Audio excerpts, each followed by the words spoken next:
Setiap mimpi besar butuh tempat terbaik untuk tumbuh.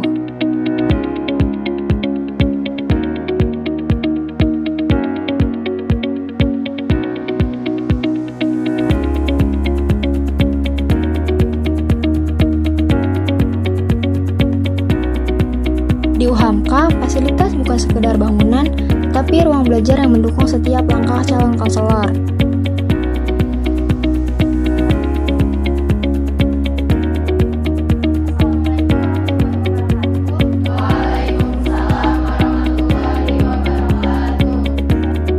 Ruang micro teaching lengkap membantu mahasiswa berlatih teknik komunikasi, konseling, dan presentasi secara profesional.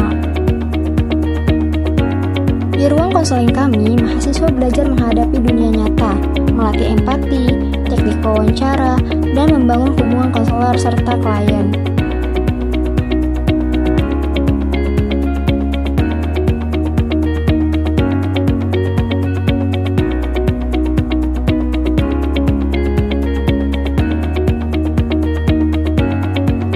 Perpustakaan dengan koleksi lengkap pendidikan, psikologi, dan bimbingan konseling menjadi tempat memperdalam pengetahuan secara mendalam.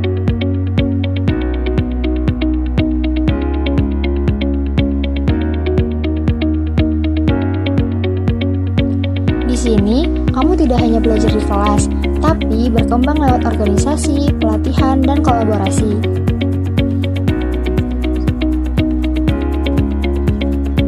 Setiap pengalaman lapangan membentukmu menjadi konselor yang siap menghadapi tantangan sesungguhnya.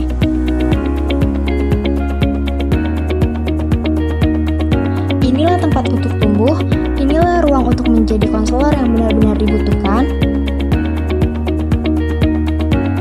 Bergabunglah bersama kami, PK UHAMKA, fasilitas lengkap, kualitas unggul, masa depan cerah. Assalamualaikum warahmatullahi wabarakatuh. Perkenalkan, nama saya Mika Nur Fadila dengan NIM 2401015015. Nah, selanjutnya di sini saya akan membahas konsep dasar BK di sekolah menengah pertama atau SMP. Nah, yang pertama itu ada pengertian BK di sekolah menengah pertama atau SMP. BK di SMP adalah pelayanan bantuan untuk peserta didik baik secara perorangan maupun kelompok agar mandiri dan bisa berkembang secara optimal dalam bimbingan pribadi, sosial, belajar, maupun karir, melalui berbagai jenis layanan dan kegiatan pendukung berdasarkan norma-norma yang berlaku. Nah, BK juga itu merupakan upaya proaktif dan sistematik dalam memfasilitasi individu mencapai tingkat perkembangan yang optimal, pengembangan perilaku yang efektif, pengembangan lingkungan, dan peningkatan fungsi atau manfaat individu dalam lingkungannya. Selanjutnya itu ada karakteristik siswa. Yang pertama itu mencari identitas diri. Contohnya, siswa membolos karena ia ingin dianggap keren dan diterima oleh teman sebayanya yang ia anggap cocok dengan identitas yang sedang ia cari. Lalu yang kedua itu suka mencoba hal-hal baru, di mana remaja ini mulai mencoba perilaku yang dianggap menantang. Contohnya itu melanggar aturan. Lalu yang ketiga, emosi tidak stabil atau labil. Nah, siswa ini mudah marah karena saat ditegur guru, itu tuh kemampuan regulasi emosinya itu belum matang. Lalu yang keempat itu kontrol diri masih rendah. Nah, siswa tidak mampu menahan dorongan untuk ikut teman, meski tahu kalau misalkan membolos itu salah. Lalu yang kelima, minat mudah berubah-ubah. Nah, siswa ini lebih tertarik pada aktivitas nongkrong bersama teman-temannya yang dianggap menyenangkan dibanding harus ikut belajar. Lalu yang keenam, mengalami perubahan fisik dan postur tubuh. Yang ketujuh, sensitif terhadap tekanan dan pengaruh teman sebaya. Yang kedelapan, mulai mampu berpikir abstrak tetapi belum konsisten. Nah, ini tuh siswa belum mampu mempertimbangkan konsekuensi jangka panjang dari membolos tersebut. Lalu yang ke-9 itu rentan menunjukkan perilaku menyimpang karena regulasi emosi belum matang. Nah, selanjutnya ini ada tujuan BK di sekolah menengah pertama atau SMP. Nah, menurut Depdiknas 2008 menyebutkan tujuan khusus bimbingan dan konseling di sekolah ialah agar siswa dapat yang pertama mengembangkan seluruh potensi optimalnya. Lalu yang kedua mengatasi kesulitan dalam memahaminya diri sendiri. Yang ketiga, mengatasi kesulitan dalam memahami lingkungannya yang meliputi lingkungan sekolah, keluarga, pekerjaan, sosial ekonomi, dan kebudayaan. Lalu yang keempat, mengatasi kesulitan dalam mengidentifikasi dan memecahkan masalahnya. Lalu yang kelima, mengatasi kesulitan dalam menyalurkan kemampuan minat dan bakatnya dalam bidang pendidikan dan pekerjaan. Lalu yang keenam, memperoleh bantuan secara tepat dari pihak-pihak luar sekolah untuk mengatasi kesulitan-kesulitan yang tidak dapat dipecahkan di sekolah tersebut. Nah, selanjutnya ini ada bidang layanan BK di SMP. Yang pertama itu bidang pribadi. Nah, bidang pribadi ini meliputi pemahaman diri, pengembangan kelebihan diri, pengentasan kelemahan diri, keselarasan perkembangan cipta rasa karsa, dan aktualisasi diri secara bertanggung jawab. Nah, bidang pribadi ini dapat diartikan sebagai suatu proses pembantuan dari konselor atau guru bimbingan dan konseling kepada peserta didik atau konseli untuk memahami, menerima, mengarahkan, mengambil keputusan, serta bertanggung jawab kepada perkembangan aspek pribadinya. Nah, sehingga dapat mencapai perkembangan pribadinya secara optimal dan mencapai kebahagiaan, kesejahteraan, dan keselamatan dalam kehidupannya. Lalu, bidang pribadi ini juga memiliki tujuan yang pertama, dapat memahami potensi diri dan memahami kelebihan dan kelemahannya, baik secara kondisi fisik maupun psikis. Lalu yang kedua itu, mengembangkan potensi untuk mencapai kesuksesan dalam kehidupannya. Lalu yang ketiga, menerima kelemahan kondisi diri dan mengatasinya secara baik. Nah, yang kedua itu ada bidang sosial. Bidang sosial ini meliputi pemahaman keragaman budaya, nilai-nilai dan norma sosial, sikap sosial positif seperti empati, altruistis, toleran, peduli, dan kerjasama. Lalu, bidang sosial ini dapat diartikan suatu proses pemberian bantuan dari konselor kepada peserta didik atau konseli untuk memahami lingkungannya dan dapat melakukan interaksi sosial secara positif. Nah, bidang sosial ini juga memiliki tujuan untuk membantu peserta didik atau konseli agar mampu, yang pertama, berempati terhadap kondisi orang lain, yang kedua, memahami keragaman latar sosial budaya, yang ketiga, menghormati dan menghargai orang lain, yang keempat, menyesuaikan dengan nilai dan norma yang berlaku, yang kelima, berinteraksi sosial yang efektif, yang keenam, bekerja sama dengan orang lain secara bertanggung jawab.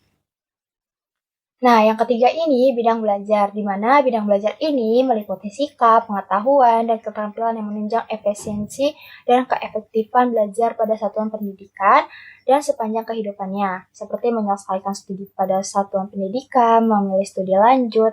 Nah, bidang belajar ini dapat diartikan proses pemberian bantuan konselor atau guru bimbingan dan konseling kepada peserta didik atau konseli dalam mengenali potensi dirinya untuk belajar, memiliki sikap dan keterampilan belajar, terampil, merencanakan pendidikan, memiliki kesiapan menghadapi ujian, memiliki kebiasaan belajar teratur, dan mencapai hasil belajar secara optimal, sehingga dapat mencapai kesuksesan, kesejahteraan, dan kebahagiaan dalam kehidupannya. Lalu, bidang belajar ini juga memiliki tujuan. Yang pertama itu, menyadari potensi diri dalam aspek belajar dan memahami berbagai hambatan belajar. Lalu yang kedua, memiliki sikap dan kebiasaan belajar yang positif. Lalu yang ketiga itu memiliki motif yang tinggi untuk belajar sepanjang hayat. Lalu yang keempat, memiliki keterampilan belajar yang efektif. Yang kelima itu memiliki keterampilan perencanaan dan penetapan pendidikan selanjutnya. Lalu yang keenam itu memiliki kesiapan menghadapi ujian. Nah, yang terakhir ini bidang karir. Bidang karir ini meliputi pengembangan sikap positif terhadap pekerjaan, pengembangan keterampilan menempuh masa transisi secara positif dari masa bersekolah ke masa bekerja, pengembangan kesadaran terhadap berbagai pilihan karir dan informasi pekerjaan. Nah, bidang karir ini dapat diartikan sebagai proses pemberian bantuan konselor atau guru bimbingan dan konseling kepada peserta didik atau konseli untuk mengalami pertumbuhan, perkembangan, mengeksplorasi aspirasi, dan pengambilan keputusan karir sepanjang rentang hidupnya, baik secara rasional maupun realistis berdasarkan informasi potensi diri dan kesempatan yang tersedia di lingkungannya. Nah, jadi bidang karir ini seperti kayak melanjutkan ke jenjang berikutnya. Misalkan dari SMK itu bakalan ada bimbingan untuk melanjutkan mau kuliah atau bekerja seperti itu.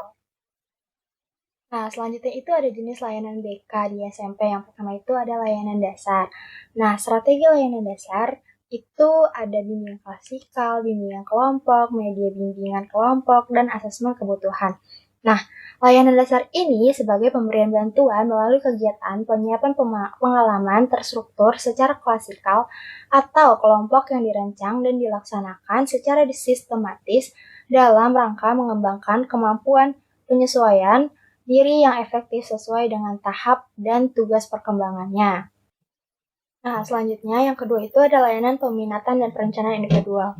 Nah, ini tuh sebagai bantuan untuk merumuskan dan melakukan aktivitas-aktivitas sistematik yang berkaitan dengan perencanaan masa depan berdasarkan pemahaman tentang kelebihan dan kekurangan dirinya, serta peluang dan kesempatan yang ada di lingkungannya. Selanjutnya, yang ketiga ada layanan responsif. Layanan responsif sebagai proses bantuan untuk menghadapi masalah dan memerlukan pertolongan dengan segera, supaya peserta didik tidak mengalami hambatan dalam pencapaian tugas-tugas perkembangannya. Selanjutnya yang terakhir, yang keempat, itu dukungan sistem. Nah, dukungan sistem ini proses bantuan atau fasilitasi atau dukungan secara tidak langsung terhadap kelancaran, efektivitas, dan efisien pelaksanaan layanan bimbingan dan konseling.